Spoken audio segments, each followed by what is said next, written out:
हरे कृष्ण।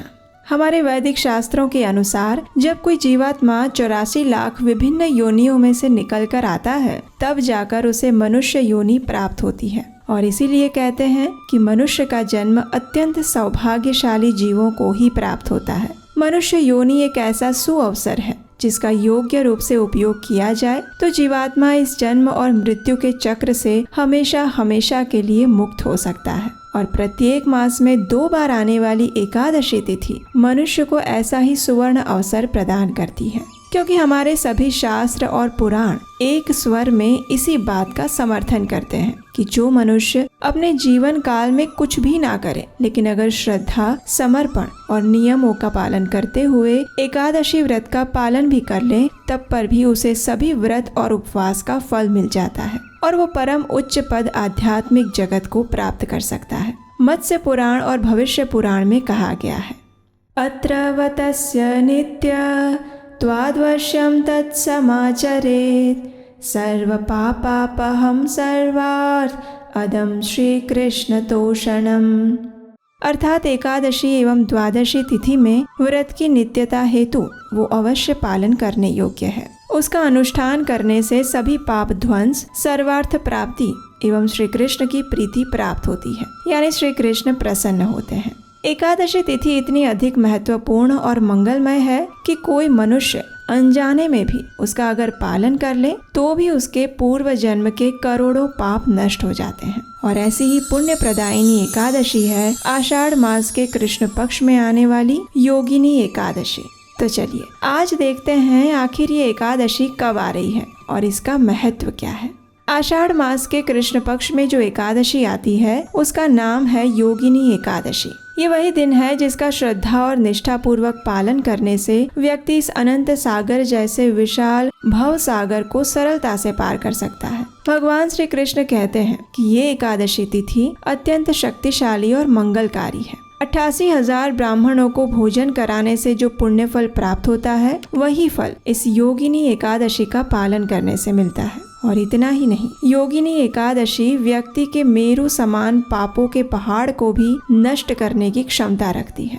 आषाढ़ मास के कृष्ण पक्ष में आने वाली यही योगिनी एकादशी इस बार आ रही है 2 जुलाई 2024 मंगलवार के दिन। और इसलिए इस बार एकादशी व्रत का पालन हम करेंगे 2 जुलाई मंगलवार को। इस व्रत का पारण होगा अगले दिन द्वादशी पर, यानी 3 जुलाई बुधवार के दिन। इस दिन पारण करने का या व्रत खोलने का समय है प्रातः 5:28 से लेकर 7:13 के बीच में। जी हाँ, इस बार पारण समय थोड़ा सा कम है, इसलिए याद से इसी समय के बीच में पारण अवश्य कर लें। एकादशी के दिन ब्रह्म मुहूर्त का समय रहेगा सुबह 3:52 और सूर्योदय होगा 5:28 पर। यह समय उत्तर भारत के स्थान अनुसार निर्धारित किया हुआ है। स्पष्ट समय के लिए आप अपना स्थानिक कैलेंडर देख सकते हैं। इस बार एकादशी तिथि वैसे तो प्रारंभ हो रही है 1 जुलाई सोमवार के दिन प्रातः 10:26 से और पूरी होगी 2 जुलाई मंगलवार को प्रातः 8:42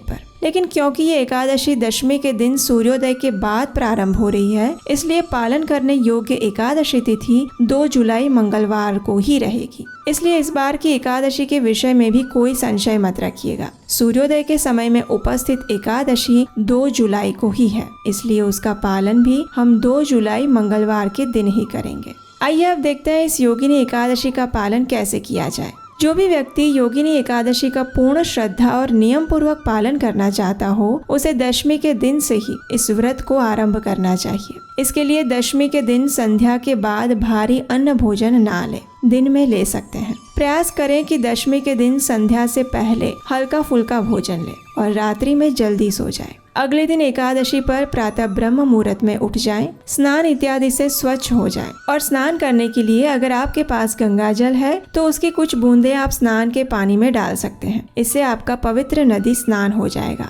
अगर नहीं है तो आप मानसिक रूप से पवित्र नदियों का स्मरण करते हुए उनके जल का आवाहन कर सकते हैं। शारीरिक रूप से स्वच्छ होने के बाद अब भगवान की मंगला आरती करनी चाहिए अथवा उसका दर्शन करना चाहिए। अगर आपके घर के आसपास कोई मंदिर है तो वहां जा सकते हैं या फिर अपने घर में ही भगवान की मंगला आरती कर सकते हैं। अगर ये दोनों ही संभव नहीं है तो आप किसी भी इस्कॉन मंदिर के YouTube चैनल पर जाएं, जहां सुबह 4:30 बजे लाइव मंगला आरती आती है। वहां जाकर उसका दर्शन कर सकते हैं। इस्कॉन वृंदावन और इस्कॉन मायापुर के YouTube चैनल्स पर प्रतिदिन सुबह मंगला आरती के दर्शन आप कर सकते हैं। उसके बाद समय है भगवान के समक्ष जाकर एकादशी व्रत का संकल्प लेने का। हाथ में गंगा जल लीजिए और भगवान से प्रार्थना करते हुए योगिनी एकादशी व्रत का संकल्प लीजिए। एकादशी संकल्प के बाद तुलसी देवी की पूजा करें, उन्हें आवश्यकता अनुसार जल दें, उन्हें धूप दीपक और पुष्प अर्पित करें, उनकी कम से कम 3 बार प्रदक्षिणा करें। उसके बाद उनके समक्ष बैठकर हरे कृष्ण महामंत्र का जप करें। आपके पास 108 मनके की जो माला है, उस माला पर एकादशी के दिन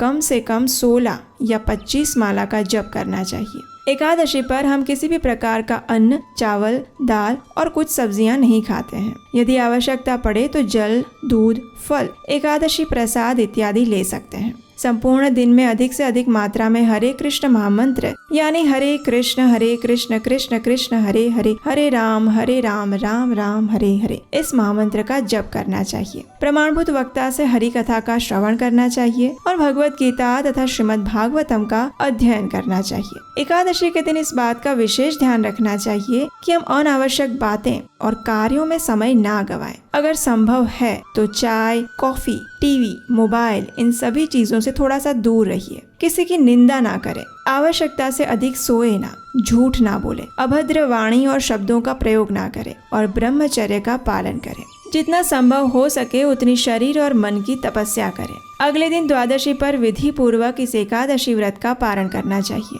पारण से पूर्व भगवान के लिए सात्विक अन्न भोग तैयार करें, उसमें तुलसी पत्र रखकर भगवान को अर्पित करें और फिर उसे प्रसाद रूप में किसी ब्राह्मण या वैष्णव को खिलाएं और स्वयं भी उसी प्रसाद से एकादशी व्रत का पारण करें। पारण से पूर्व किसी सुयोग्य ब्राह्मण या वैष्णव को अपनी क्षमता अनुसार दान अवश्य दें। दान देने से हमारे धन का शुद्धिकरण हो जाता है और उससे पुण्य फल की प्राप्ति भी होती है। भगवान के नाम पर या उनके प्रचार कार्य हेतु दिया गया दान कभी व्यर्थ नहीं जाता, इसलिए जितनी भी क्षमता हो उसके अनुसार द्वादशी पर दान अवश्य देना चाहिए। योगिनी एकादशी की विस्तार पूर्वक पारण की विधि जानने के लिए आप हमारे इस चैनल को सब्सक्राइब कर सकते हैं और हमारे व्हाट्सएप तथा टेलीग्राम ग्रुप से भी जुड़ सकते हैं, जहां हम एकादशी के दिन शाम को पारण के ऊपर एक विशेष वीडियो रिलीज करते हैं। वो आपको अगले दिन पारण करने में सहायक बनेगा। और जैसा कि आप जानते हैं, हम अपने इस चैनल पर सिर्फ वैदिक ग्रंथों और पुराणों से प्रमाणभूत जानकारी ही देते हैं, जिसमें कोई मिलावट नहीं होती। हमारा उद्देश्य हमारे सनातन ज्ञान को यथारूप में संपूर्ण विश्व में प्रसारित करना है, क्योंकि आज के समय में सनातन शिक्षा के नाम पर भी अनेक भ्रम और अतार्किक भ्रांतियां फैल रही है।